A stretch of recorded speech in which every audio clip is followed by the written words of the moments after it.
Hey, everybody, welcome back to another episode of Living the Sweet Life. I'm your host, TJ Sweet, and on this podcast, I will continue to talk about different ways to help you reshape your mindset, live with intention, and look at the world through a grateful lens. Before I dive into this week's topic, go ahead and hit that subscribe button so you get notifications every week when these episodes come out. We're going to be having some great episodes in 2024. We're getting some great people to talk about different things. And so great things are coming. So make sure you hit that subscribe button. So this week, I want to talk a little bit about an experience I just had, but also kind of dive a little deeper into just a topic that is relevant to a lot of people. It's not something that I think you should be doing, but it's just something that I think a lot of people do. And so I just wanted to connect with you in this way. And the goal is really today to talk about while you're trying to make a change in your life and, try to create new habits and, kind of reshape your identity and reshape your mindset a little bit. I just want to talk about one topic in particular, and it comes up a lot. And I was just had the opportunity to be at a women's wellness retreat. And it was really just about really encouraging women to take care of themselves as well as taking care of others. And really kind of the theme, right, was women, put your oxygen mask on first. And as you all know, when we're on an airplane, the first thing they tell you if the oxygen, if the masks drop down, the first thing you should do is put one on yourself so that you can help other people. Okay. So oftentimes our first reaction as givers and doers is to help other people first. Meanwhile, we may not have enough or have what we need to sustain ourselves so that we can pour into other people. Okay. So that was what this topic was all about this weekend, and got to talk to just incredible group of people, of women that are really kind of really curious, committed, and dedicated to this journey of well-being. It's not just about one topic or the other when it comes to well-being, but what I want to talk about today specifically is about this journey that I hear a lot about, and it often feels stressful. And so I kind of want to help reframe it a little bit.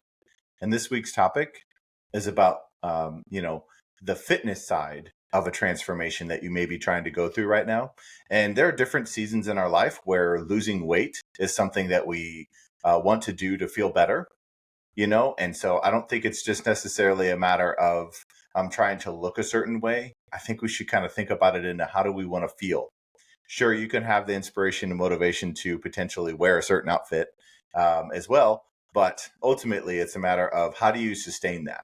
Because once you put that outfit on, there's this pressure of if I eat something, then I won't be able to maintain that lifestyle. So I want to dig in a little bit, and kind of the theme of this topic is about maybe losing weight without losing yourself.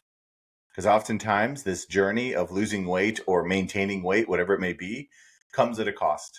And oftentimes we focus a lot more, and this is something I talked about this weekend too, but we focus a lot more on intensity instead of consistency. Because I work with a lot of people who are trying to physically transform their lives, but they're not doing anything on the mental side. And so keep in mind that even if we have a new body or we have, kind of a new sense of self in that way, if excuse me, if we don't adapt our mindset, then we're going to keep the same mindset and still feel that stress and still not feel like we're good enough and still not feel like we look a certain way, whatever it may be. So working on your mindset while you work on your physical fitness is key. So that's what I want to talk about today. I want to kind of navigate this journey of if you are on this journey of losing weight while not losing yourself. So kind of like I've talked about, embarking on this weight loss journey is really kind of a profound transformation that really requires mindset, right? It requires a mindful approach. And it's really important to think about a healthier lifestyle to accomplish a goal like that. Now, there's a lot of people out there that talk about, they want to lose weight for a certain event coming up in their lives, right? And oftentimes that comes at sacrifice and making some decisions that you wouldn't normally make, even if they aren't healthy for you. And so it's just a matter of how do you eat out of necessity instead of eat out of emotional fulfillment. Okay. So, I think we all kind of maybe can identify with this idea of eating when we're stressed or eating when we're bored. Oftentimes that's kind of us trying to emotionally change something about ourselves. in the sense of in the moment. So if we're stressed, we want to eat something to help us feel less stressed. That's all I mean by that. But what I want to talk about today is really more about nurturing a relationship with yourself while you try to incorporate some sort of changes when it comes to physical fitness and eating and diet and nutrition. And so I want to talk a lot about some mindset things, but also kind of the scientifically backed things, supported things about this journey that really kind of help you attain whatever weight loss goal, whatever fitness journey you're on, while still maintaining your identity and self-worth. So simply putting it, choosing to live a healthier lifestyle because you love yourself, not because you hate how you look. Okay, so that's a super powerful thought. So let's kind of dive into some evidence-based things. Again, things that I've worked on, things that I always work on. There's always a different fitness level that I'm searching for all the time. It's something that I'm currently going through right now in the sense of, I had a great trainer that talked to me about, he wants me to put as much effort and intensity and focus on sustaining the goals I have instead of just that joy and fulfillment that we get from achieving, right? So oftentimes we kind of go up and down, but we find more fulfillment on our progress towards a weight loss goal that we have instead of actually putting our effort and focus into sustaining the person that we are that helped us lose that weight. Okay, so first thing, like I've already alluded to, is about embracing self-love and acceptance. This isn't supposed to be guilt. This isn't supposed to be regret or shame. It's just understanding that when you work out of a place of loving yourself and loving your body, and that's why you take care of it. Okay, think about how you would support your best friend. How would you talk to your best friend that was on a weight loss journey or trying to lose a couple pounds? How would you support them? Maybe you can sound like that for yourself. And so the important thing to think about, like with this self-love and acceptance and some of that is not, again, filling it with regret and shame in the sense of decisions you've made is the reason why you look the way you look. But it's really more the empowerment of, I'm going to make new decisions so that I look and feel at my best, because you want to feel at your best. And so really the acceptance plays such a vital role in the mental well-being while we go through these transformations. And there's a lot of studies out there that suggest a higher self-esteem will make us more likely and more hopeful to actually commit to the changes that we're making in our lives. And so by recognizing the intrinsic value, right, not necessarily just the extrinsic value of a number on a scale. I'm not a huge fan of scales, but they are what they are for people. It makes them motivated and keep going on progress.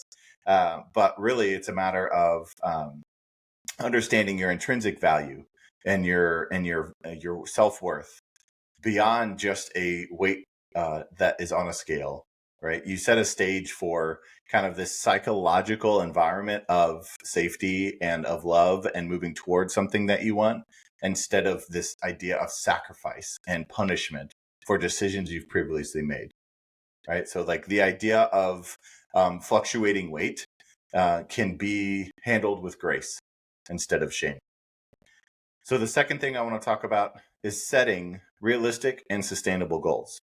So thinking about why you want to weigh what you want to weigh and why you want to fit into something in particular, or whatever it may be, right? So set something that you can accomplish.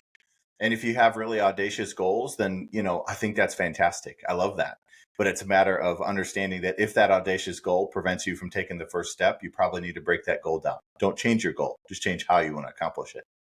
But research really shows that these crash diets and fasting for 5 days before a big event and all these different things often result in short-term success, but long-term consequences, right? And so the idea of kind of undoing the thought of, I'm going to do whatever it takes to weigh whatever I weigh or fit into whatever I want to fit into by this date, but no plan after that. Okay, so that's typically what happens. But setting some sort of realistic and sustainable goals that align with, your kind of who you are and how you normally live your life, that's really kind of the best way to make a behavior change. But it starts with a thought process change. So think more about the gradual and attainable goals that you want to be having, because you may just kind of look around a year from now and you may have accomplished your goals and gone beyond that once you give up this idea of stress and pressure because you aren't where you want to be. But I can tell you now, you aren't where you were 3 months ago, but you aren't now, right? Be able to kind of focus and understand where you could be in 3 months. Okay. So it's kind of the state of now that starts with how do you start setting goals? And ultimately, adopting these small, achievable steps promotes this confidence and belief that we can actually commit to new habits. And it creates this kind of long term idea of success and weight management without compromising your mental health. Because again, if you get to the point where you are physically where you want to be, but you're mentally unhealthy, you'll never sustain it. And I would then argue that your physical fitness is not even fully complete without your mental wellness. Now, the third thing I want to talk about is something that is super relevant to me. I was just talking to some of the people I'm the most grateful for about this, but it's about practicing mindful eating. And, I've had to over the years think about my relationship with food. And I know it sounds odd to even say that, but realistically, it's a matter of I don't think about food a lot. I don't have a lot of cravings. And I say that I can kind of live on normal life without a ton of food. But that's not necessarily a healthy trait or healthy habit that I've developed. Okay. So the idea around mindful eating is really more about gaining recognition that the science behind eating with intention has a huge impact on weight management and sustaining the weight that you want and be feeling the way you want to feel. And studies show that kind of this mindfulness based interventions contribute to a healthier eating behaviors and reduced emotional eating, like I've already talked about.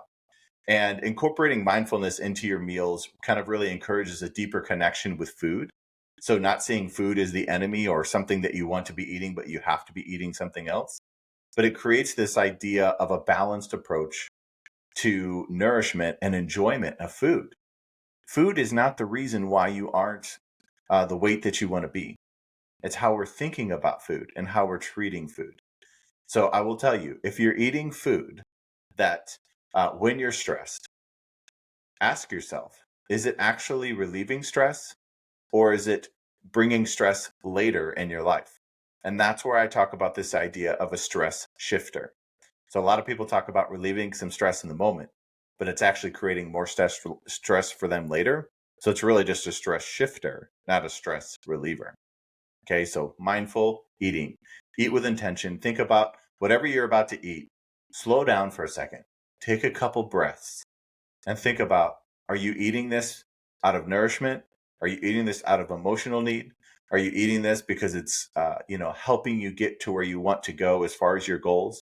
And again, if you don't have any of these goals, it's perfectly fine, but we all need to focus on what we're eating and why we're eating it, because it's probably the most important piece to wellness and health. And again, like we've talked about, everything affects everything else. So how we eat determines how we sleep, and how we sleep determines how we think. How we think determines how we eat. And then obviously you can see this cycle. Okay. So it kind of goes over and over again. So how do we kind of move past some of these things around eating and some of that? So like I said, I talked a lot about this with some of the people that I'm the most grateful for, that I'm inspired by, but it's really kind of giving more emphasis to things that aren't about a scale. Now, I'm talking about a scale that you weigh yourself. If you weigh your food, good for you. That's totally up to you. But as far as the science behind the positive psychology that I pour into a lot, talks about focusing on non-scale victories. Okay, so emphasizes the science kind of really emphasizes the importance of recognizing and celebrating achievements beyond just this numerical weight. Because hypothetically, if you're lifting weights and drinking water, you may not lose weight, but you will be getting healthier. Okay, so this is the struggle, right? This is the back and forth, but this is just awareness that I hope to bring to you. So acknowledging, like we'll call them non-scale victories, maybe some of your victories are better sleep. Maybe your mindset's better. Maybe your mood and your attitude is better. What if you have enhanced cognitive function? So you're able to think better. Your brain is working at a higher rate. And, maybe your physical abilities have improved. Maybe you have more stamina. And maybe those are the things that we start to measure instead of the weight, that number on the scale. Because when we start to really think about how our healthier lifestyle is impacting all of our life, we start to then reinforce that what we're doing matters and what we're doing is working and what we're doing is actually impacting us in probably the most significant way. So this, again, idea of non-scale victories really reinforces this idea of motivation and resilience. Because if you still have great cognitive function and you're still sleeping well and you're still in a great mood, when you eat something, you'll recognize how it makes you feel. Okay. So, but you also know that the things that you do matter and the things that you do impact how you want to feel. So slide in some of that self-love and think, you know what? I want to feel better. So I'm not going to eat or drink that, whatever the thing is. Okay. Not out of shame, but out of opportunity. So then the last thing I want to talk about is the last topic is really kind of cultivate this, you can call it a holistic approach to weight management and losing weight or achieving whatever goals you have when it comes to fitness. So, the scientific evidence really kind of supports this whole holistic model of health, emphasizing the interconnectedness of the physical self, mental self, and emotional well-being. So again, this could be a weight loss journey that you're on, or it could be something else, right? That everything affects everything else. So the physical health affects the mental health and then affects the emotional well-being. So prioritizing self-care, it's not selfish to be doing self-care.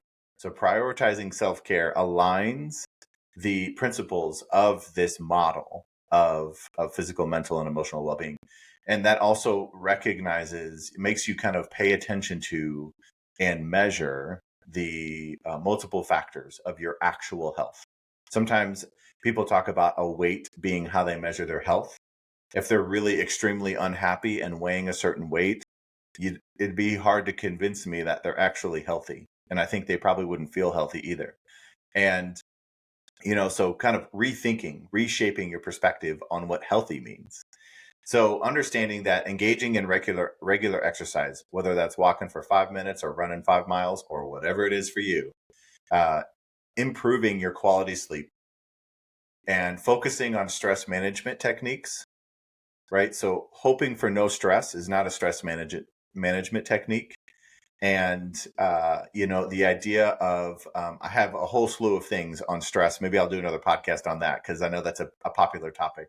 But stress management techniques is something that's super critical. So it kind of prepares us for how to handle some things that may cause us stress, may cause us to deviate from our eating regimen, our sleep regimen, different things, right? So kind of how do you manage those things happening in your life? But also, how do we start to incorporate more things, more activities, more being surrounded by more people that bring us joy and contributes to this integrated lifestyle that we're choosing of a healthier lifestyle. So, thinking about my own personal experience with this. And so the physical, mental, and emotional well-being side of it. So I like to kind of break it down into, physical fitness, if you will, and then my mental, and then my heart, and then my soul. And the people that I get to have in my life that I'm the most grateful for, they've supported me more than they know through this journey of not being physically well. I've had 4 knee surgeries in the last 12 months. I haven't been able to live my normal lifestyle in the last basically 16 months. And I'm not going to be able to until October of this year. But the way that they've supported me and challenged me and helped me focus on my mental well-being and poured into my heart and given me opportunities to pour into them, but also just the spirit of belief and faith that they have in me. I've recognized this more than anything this year and through adversity, that it's those people that we have in our lives that lift us up, that help us see that our physical health is not the only thing that matters to our actual health. So my goal this year is to be as healthy as possible. I want to get healthier in every aspect of my life because I know if I'm physically healthy, mentally healthy, my heart is healthy, and my soul is healthy, I'm going to feel at my best. But I'm also going to be at my best for the people that I love and that I'm the most grateful for. And so when you attach purpose to some of these weight management goals you have, these weight loss goals, and you think about how is it going to impact the people that you love the most? but also how is it going to long term make you become somebody who takes care of yourself so that you can then take care of others. Okay, so I kind of ran through five quick topics there. And so as I kind of wrap up here, I just kind of, I hope one of these topics resonated with you, and, really kind of leveraging not just my personal experiences, but the actual scientific approaches that you can look up. The science shows that, weight loss journeys with mindset work is really the only way to make progress and sustain it. You can do some of these things that are quick to your physical health, but if it breaks you down mentally, you're going to end up right back in the same spot. And so embrace this idea of self-love, of setting real goals, of mindful eating, celebrating some of these non-scale victories like we talked about, and then adopting this holistic approach of paying attention to every area of your health. Recognize that journey is an opportunity for growth. It's not an obligation or shame or regret so that you feel accepted. And if that's the case, then you're with the wrong people. So understand that, being guided by, love and hope and optimism and purpose and well-being and taking care of yourself, you will inspire other people. You won't intimidate other people. You will inspire them. And so as you make progress towards whether it's a weight loss goal or any goal that you have in your life, understanding that there's evidence to this kind of mixture, this integration of things in your life, but understand that, you can live a vibrant and still balanced life. It's not about sacrificing all the time. It's more about making choices so that you can live the life you want to be living and feel the way you want to be feeling. So I'm going to kind of quickly wrap up here. And, I appreciate all of you. I get inspired by talking to you all about these things. I become a better person by pouring into these topics and then giving them back out to all of you and to the people that I'm the most grateful for. I appreciate you. And I appreciate you contributing to my whole self, my whole health, and helping me and encouraging me to be the healthiest version of myself. And, if you find these episodes helpful, please share them with other people. I got to meet a couple more people this past week with some previous speaking engagements, and I'm super honored and honestly inspired that you listen. I had somebody come up to me and say, we listened to your podcast and then now we get to meet you. And my only thought was, I am, here doing what I'm supposed to be doing. It wasn't about me. It was about the message that I've been asked to share. And, it's just so incredible to hear the support from everybody else. And the people that I'm most grateful for that listen to this too, they make me want to be better. And, just know that every word that you have to share with other people, even if it's sharing this podcast with somebody else, it may just be the exact thing they needed to hear to be seen, feel valued, and be appreciated. So if you have more questions or if there's anything else about this topic that you want me to help you with, I'd be happy to do that. Again, tjsweet.net is my website, or tj@tjsweet.net if you want to email me directly. You can also make comments and leave some sort of comment on this podcast as well, whichever streaming platform you're using. And just know that if you subscribe, you get these notifications that come out every Monday. I know life's busy, so it's good to get a couple notifications to remind you to pour back into yourself and give you some hope and optimism that you are capable of doing some pretty incredible things in your life, and to help you get out of this idea of surviving and get you into the headspace of thriving. So as I wrap up this episode, like I do every other episode, just reminding you that you always have the power and the choice to reshape your mindset, live with intention, and look at the world through a grateful lens. Until the next episode, never stop.